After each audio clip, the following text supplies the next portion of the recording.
नमस्कार, good morning. Chhattisgarh में स्वागत है आप सभी का। आप देख रहे हैं एबी24। मैं हूं आपके साथ श्रवण तंबोले। बुलेटिन की शुरुआत करते हैं। सबसे पहले देख लेते हैं इस वक्त के हेडलाइंस।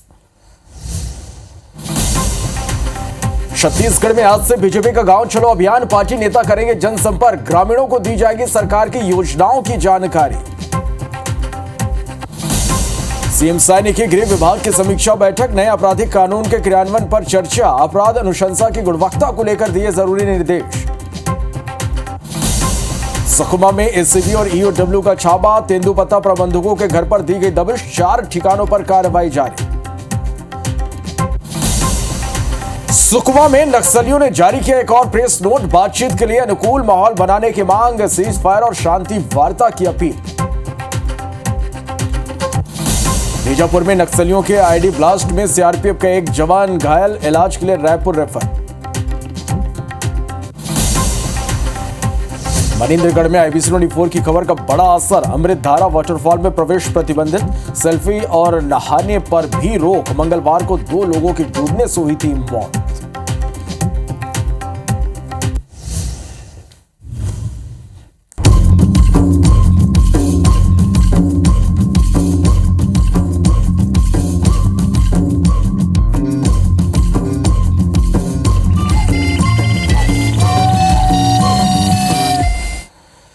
बुलेटिन की शुरुआत करेंगे एक बड़ी खबर के साथ। सुकमा से बड़ी खबर है। एसीबी और ईओडब्ल्यू की टीम ने छापा मारा है।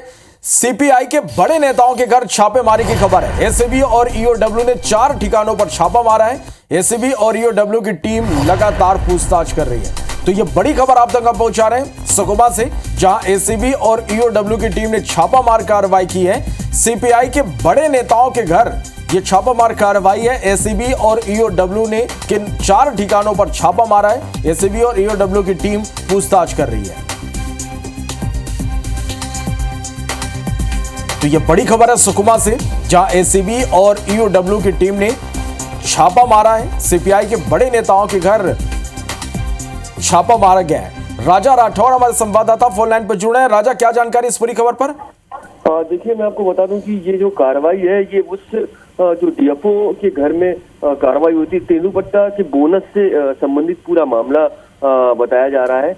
तेंदुपत्ता के कई प्रबंधक हैं जिनके घरों में कोंटा में और सुकमा में छापेमारी की जो कार्रवाई है वो हुई है। साथ में कुछ सीपीआई बड़े नेताओं के सीपीआई के घरों में छापेमारी की खबर भी आई है, लेकिन अभी स्पष्ट नहीं हो पाया है। हाँ, एक बात सही है कि ये पूरा जो प्रकरण है ये समझ में आने लगा है कि ये तेंदुपत्ता बोनस से संबंधित मामला है। जो ग्रामीणों का तेंदुपत्ता नहीं दिया गया था, उससे भ्रष्टाचार हुआ था। जो सुकमा के डीएफओ रहे उन पर कार्रवाई हुई, निलंबित किया गया। उनके घर में भी ईओडब्ल्यू की छापेमारी हुई है। ये पूरा जो प्रकरण है उसी से संबंधित है। जी चलिए, आप नजर बना के रखिएगा। अपडेट इस खबर से जुड़े दर्शकों तक पहुंचाएंगे। फिलहाल के लिए बहुत बहुत शुक्रिया आपका इस पूरी जानकारी के लिए।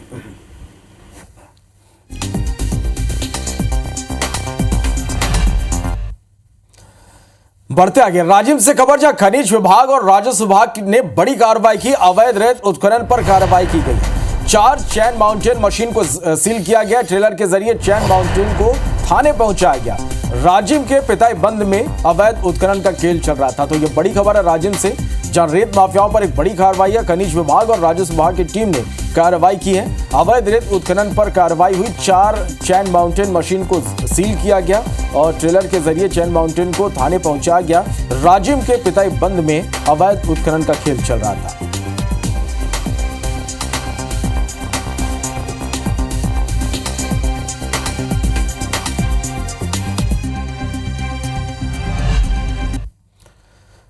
बड़ी खबर बीजापुर से, जहां आईडी ब्लास्ट हुआ। नक्सलियों के लगाए आईडी में ब्लास्ट हो गया। कोड़ेपाल नाला के पास आईडी ब्लास्ट हुआ है। सीआरपीएफ का एक जवान घायल हो गया। घायल जवान को रायपुर रेफर किया गया। सर्चिंग पर टीम निकली हुई थी। तो ये बड़ी खबर आप तक पहुंचा रहे। देखिए किस तरह से नक्सलियों के लगाए आईडी की चपेट में आने से एक जवान सीआरपीएफ का घायल हो गया। घायल जवान को रायपुर रेफर किया गया है। टीम सर्चिंग पर निकली हुई थी। इसी दौरान नक्सलियों के लगाए आईडी की चपेट में आने से जवान घायल हो गया, जिसे रायपुर रेफर किया गया है।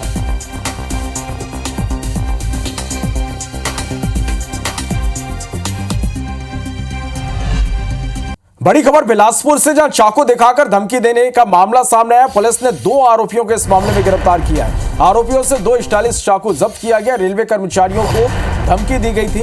पुलिस ने आर्म्स एक्ट के तहत केस दर्ज कर लिया है। तो बड़ी खबर आप तक पहुंचा रहे हैं बिलासपुर से, जहां चाकू दिखाकर धमकी देने के मामले में पुलिस ने 2 आरोपियों को गिरफ्तार किया। आरोपियों से 2 स्टाइलिश चाकू जब्त किया गया है। रेलवे कर्मचारियों को धमकी दी गई थी। पुलिस ने आर्म्स एक्ट के तहत इन पर केस दर्ज किया है।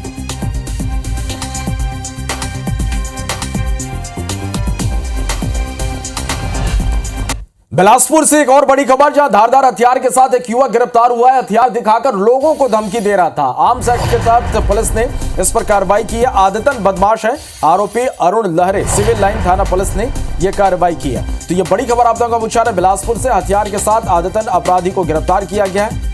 हथियार दिखाकर लोगों को धमकी दे रहा था। आर्म्स एक्ट के तहत पुलिस ने कार्रवाई की है। आदतन बदमाश है आरोपी अरुण लहरे। सिविल लाइन थाना पुलिस ने कार्रवाई की है।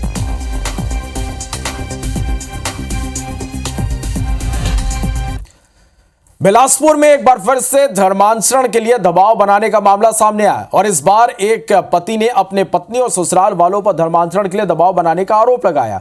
पति का आरोप है कि धर्मांतरण नहीं करने के कारण उसे उसकी पत्नी अपने बच्चे से मिलने नहीं देती। महिला थाने में दोनों का घरेलू झगड़े का मामला भी दर्ज है।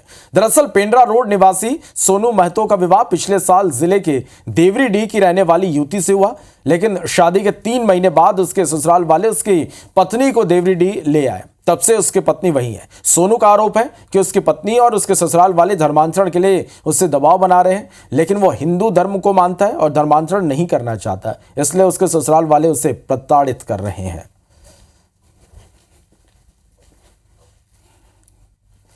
मेरे शादी बिलासपुर में हुआ है, जो कि मैं पेंड्रा में रहता हूँ, और मेरे घर वाले मतलब मेरे पत्नी के घर वाले द्वारा मेरी बीवी को घर से ले जाया जा चुका है। 3 महीने 2 महीने के नाम से ले गए थे। आवेदन आया है पेंड्रा रोड का। आवेदिका है स्नेहा महतो। स्नेहा महतो अपने पति की विरुद्ध लगाई है कि घरेलू बात को लेकर विवाद होते रहते हैं दोनों में उस संबंध में। तो अगर उसके पति कुछ आवेदन देता है तो पहले तो जांच करेंगे, उसके बाद ही आगे कुछ कार्रवाई करेंगे। बीजापुर से लगे तेलंगाना राज्य की सीमा पर मौजूद करेगट्टा की पहाड़ियों पर नक्सलियों ने बारूद बिछा रखा और इस बात की जानकारी नक्सलियों के वेंकटपुरम एरिया कमेटी के सचिव शांता ने पर्चा जारी कर दी। पर्चे में ग्रामीणों से कहा कि वे शिकार के लिए जंगल पहाड़ी पर ना आए।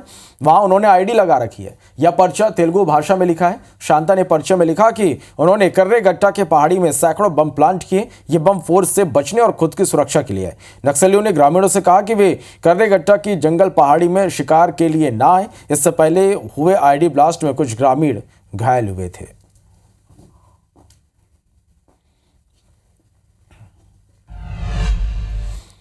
तो बस्तर में लगातार जारी सुरक्षा बलों के ऑपरेशन के बीच आखिरकार नक्सलियों ने स्पष्ट कर दिया कि वो शांति वार्ता के लिए तैयार हैं। नक्सलियों ने अनुकूल माहौल बनाने की सरकार से अपील की। नक्सलियों के उत्तर पश्चिम सब जोनल ब्यूरो द्वारा जारी प्रेस नोट में लिखा कि शांति वार्ता हमारे सीसी और एसजेडसी के दायरे का विषय है। इन कमेटियों को मीडिया में आने वाले समाचार को देखना और तुरंत अपना प्रतिक्रिया देने में कई तकनीकी अड़चन होने की बात कही गई। नक्सलियों ने वार्ता का उद्देश्य बस्तर में हो रहे हत्याकांड को तुरंत रोकना बताया। नक्सलियों ने आगे पत्र में लिखा कि अनुकूल माहौल के बिना वार्ता संभव नहीं है। अनुकूल माहौल बनाना सरकार की जिम्मेदारी है। बता दें कि सरकार ने स्पष्ट कहा कि हथियार छोड़ो फिर बात होगी।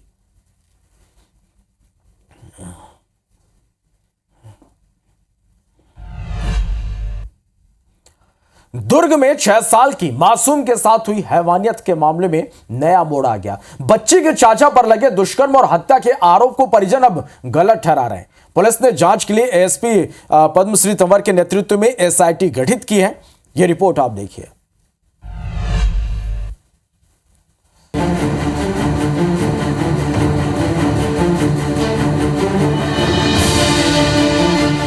दुर्ग में 6 साल की मासूम के साथ दुष्कर्म और हत्या के बाद लोगों का आक्रोश उबला तो पुलिस ने आनन फानन में बच्ची के चाचा को आरोपी बताकर गिरफ्तार कर लिया। अब इस मामले में नया मोड़ आ गया है। बच्ची के चाचा पर लगे दुष्कर्म और हत्या के आरोप को परिजन गलत ठहरा रहे हैं। पीड़ित बच्ची के पिता का कहना है कि भाई ने ही उनके बच्चों को पाला है, ऐसे में भला वो ऐसा कैसे कर सकता है। बच्ची की मां ने भी कुछ संदिग्धों का नाम बताते हुए पुलिस पर गंभीर आरोप लगाए और सीबीआई जांच की मांग की। मेरे भाई कैसा हो सकता है जी? नहीं हो सकता मेरा भाई, क्योंकि शुरू से बचपन से वो पाला है। हम तो काम में चल देते थे, तो देखभाल पूरा, मेरा भी एक छोटा बच्चा है और है वो दोनों को वही खिलाता था हर चीज़। मेरे घर के सब फैमिली को मतलब ले जा के टॉर्चर कर करके मार रहे हैं, और जो अपराधी उनको वो एक टच नहीं कर रहे हैं। बादल मिश्रा और उसका जीजा का नाम मेरे को नहीं पता, वो के कार में मिला, वो भी अपराधी। और जिस सीबीआई जांच का मांग करते हैं, तीनों का सीबीआई जांच होना चाहिए। जो भी अपराधी है उसको ना कड़ी से कड़ी सजा मिलनी चाहिए और बच्चे को न्याय मिलना चाहिए।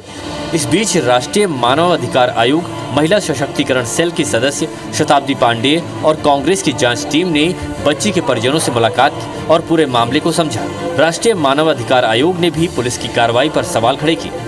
जांच के दौरान पुलिस वालों के द्वारा बहुत क्रूरता पूर्वक व्यवहार करते हुए परिजनों को पीटा गया है, मारा गया है। बाकी जांच का मामला है कि जांच होना चाहिए कि वास्तविक आरोपी कौन है। उससे इनसे जो लिखित में हमने शिकायत ली है उसको हम यहाँ के डीजीपी को भी भेजेंगे और राष्ट्रीय मानवाधिकार आयोग को भी मेल करना है। हड़बड़ी में सब चीज क्लियर करने के लिए, माहौल को शांत बनाने के लिए, कोई कुछ भी ना हो, जब तक डीएनए टेस्ट नहीं आता तब तक आप क्लियर नहीं कर सकते। हालांकि पुलिस अब भी अपनी थ्योरी पर कायम है। एसपी जितेंद्र शुक्ला ने बताया कि पूरी कार्रवाई तथ्यों के आधार पर की गई है। इसके साथ ही 3-4 लोगों का डीएनए टेस्ट भी कराया गया है। हो सकता है इसमें कोई नया आरोपी भी निकल सकता है। डीएनए में भी जो सस्पेक्ट थे वो पहले दिन उसको लेके 3-4 लोगों का डीएनए का प्रोफाइलिंग भेजा हुआ है। तो जो हमने अरेस्ट किया है तो प्रॉपर एविडेंस और प्रॉपर ग्राउंड पे किया हुआ है और हम उसको प्रूव भी करेंगे कोर्ट में।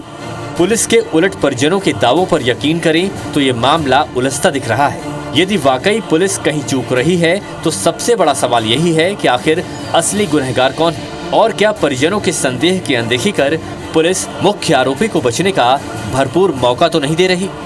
आकाश राव, IBC 24, दुर्ग। मुख्यमंत्री विष्णुदेव साय नवा रायपुर के महानदी भवन में गृह विभाग के कार्यों की समीक्षा की और इस बैठक में गृह मंत्री विजय शर्मा मौजूद रहे। मुख्यमंत्री साय ने भारत सरकार द्वारा लागू किए गए नए आपराधिक कानून भारतीय न्याय संहिता BNS के प्रभावी क्रियान्वयन को सर्वोच्च प्राथमिकता देने के निर्देश दिए। सीएम ने कहा कि ये कानून न केवल न्याय प्रणाली में सुधार लाने वाले हैं बल्कि अपराधियों में भय और आम जनता में विश्वास उत्पन्न करने में सहायक होंगे। उन्होंने कहा कि आपराधिक प्रकरणों में केवल गिरफ्तारी ही नहीं बल्कि सटीक और पुख्ता साक्ष्य के आधार पर विवेचना पूरी की जाएगी ताकि अभियुक्तों को सजा दिलाई जा सके।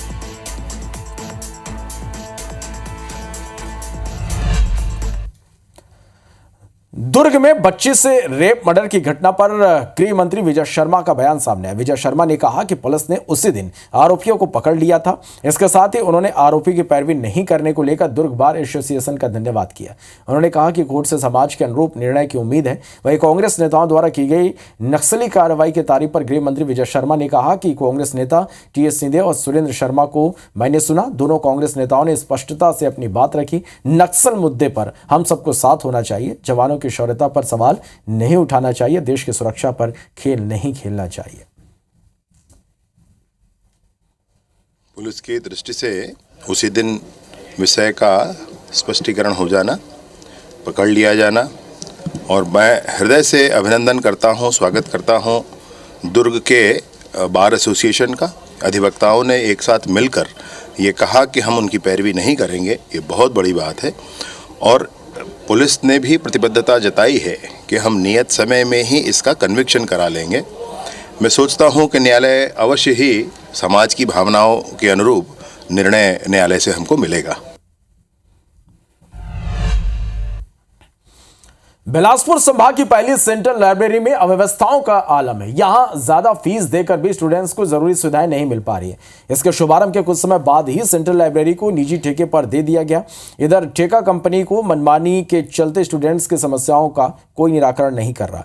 दरअसल कांग्रेस सरकार में बिलासपुर में सेंट्रल लाइब्रेरी और इंक्यूबेशन सेंटर का शुभारंभ किया गया था। करीब 10 करोड़ 97 लाख रुपए की लागत से इसका निर्माण किया गया। इसके शुभारंभ के साथ ही यह दावा किया गया था कि यहाँ किफायती शुल्क पर स्टूडेंट्स को लाइब्रेरी का लाभ मिलेगा, लेकिन स्टूडेंट्स को मूलभूत सुविधाएं भी नहीं मिल पा रही। दोनों फ्लोर सेम चीज यहाँ भी कंप्यूटर है, नीचे भी कंप्यूटर है, सारी बाथरूम सब चीज़ सेम है, फिर भी वहाँ का फीस 700 रुपये रखा गया और हमारा भी 500 है।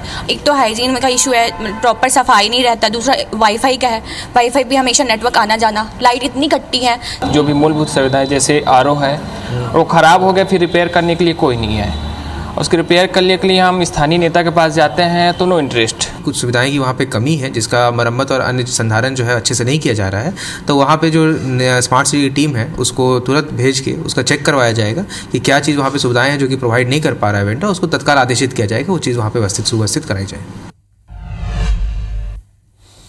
बस्तर में तेंदुपत्ता की तरह बांस भी करोड़ों रुपए की आमदनी का जरिया बन सकते हैं, लेकिन नक्सलियों के चलते अति संवेदनशील क्षेत्रों में मौजूद इन बांस के जंगलों में न तो विभाग कटाई के लिए जा पाता है और न ही ग्रामीण बांस काट पाते हैं, जिससे हर साल करोड़ों रुपए का नुकसान हो रहा है। बस्तर वन वृत्त अंतर्गत आने वाले 4 डिवीजन में से सिर्फ 1 डिवीजन में ही बांस के कूप की कटाई होती है। हालांकि जैसे जैसे बस्तर से नक्सलवाद कम हो रहा है वैसे वैसे दोबारा से बांस कटाई की उम्मीद भी जाग रही।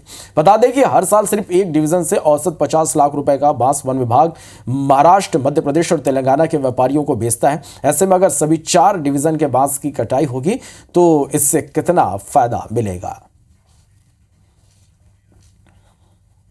कुल 40 कूप जो थे ड्यू थे इस साल के लिए, और जिसमें से एक जो कूप है बांस का वो कट रहा है, और बाकी जो कूपे हैं जो अलग अलग डिविजन्स में हैं और वो अति संवेदनशील एरिया होने के कारण से मतलब कटाई नहीं हो पा रही है। इसी कारण से मतलब कि हम लोग वहाँ पे कटाई नहीं कर रहे हैं। बस्तर में जो वनोपज है या फॉरेस्ट प्रोड्यूस है वो कहीं ना कहीं आदिवासियों के लिए जीविकोपार्जन का सबसे प्रमुख साधन है, और अब चूंकि नक्सलवाद खात्मे की ओर है तो कहीं ना कहीं अंदरूनी इलाकों के जो जंगल हैं, कोर इलाके के जंगल है वो खुल रहे हैं। बड़ी खबर है, आज छत्तीसगढ़ बीजेपी का गांव चलो अभियान 12 अप्रैल तक गांव चलो अभियान का आयोजन होगा। पार्टी नेता ग्रामीण क्षेत्रों में जाएंगे, जनसंपर्क करेंगे, ग्रामीणों को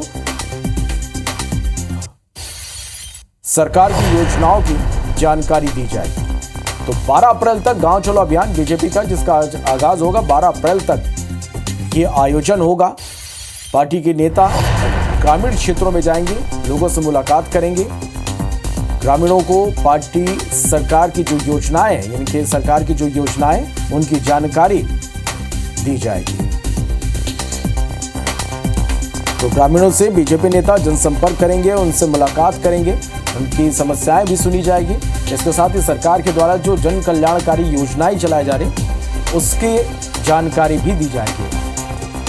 चलो इस खबर पर ज्यादा जानकारी के साथ हमारे सहयोगी प्राची पांडे हमारे साथ इस वक्त लाइव जुड़े, सीधा उनका रुख कर लेते हैं। प्राची, एक आज से अभियान की शुरुआत होने जा रही है, गांव चलो अभियान, किस तरह से पार्टी के नेता लोगों तक पहुंचेंगे, जनसंपर्क होगा, लोगों की समस्याएं भी इस अभियान के जरिए निराकरण उसके करने की कोशिश की जाएगी, किस तरह से पूरी तैयारी पार्टी को इसको लेकर?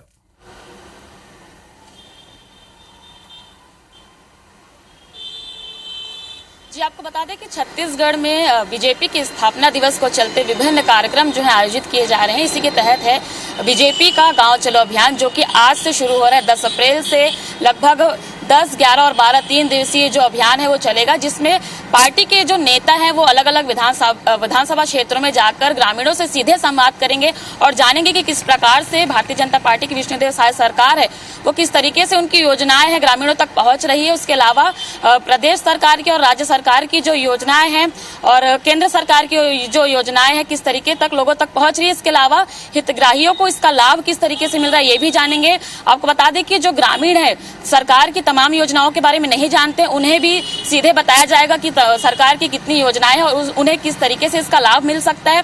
और बीजेपी की सरकार को लगभग 15 महीने पूरे हो चुके हैं और तमाम प्रकार की जो योजनाएं हैं, चाहे महतारी वंदन योजना हो, चाहे प्रधानमंत्री आवास योजना हो, रामलला दर्शन हो, इन योजनाओं का किस तरीके से जो ग्रामीण है वो लाभ ले सकते हैं इसके बारे में भी जानकारी दी जाएगी। उसके अलावा तमाम जो योजनाएं हैं उसके बारे में प्रचार किया जाएगा और बताया जाएगा किस तरीके से आप इन योजनाओं का लाभ ले सकते हैं। आपको बता दें कि महतारी वंदन योजना की भी 14वीं किस्त जो है इस महीने हितग्राहियों के खाते में आने वाली है। इसके लिए भी महिलाओं से जाना जाएगा कि किस तरीके से ये जो योजना है उनके लिए लाभप्रद साबित हो रही है। जी चलिए, बहुत बहुत शुक्रिया प्राची आपका हमारे साथ जुड़ने और इस तमाम जानकारी।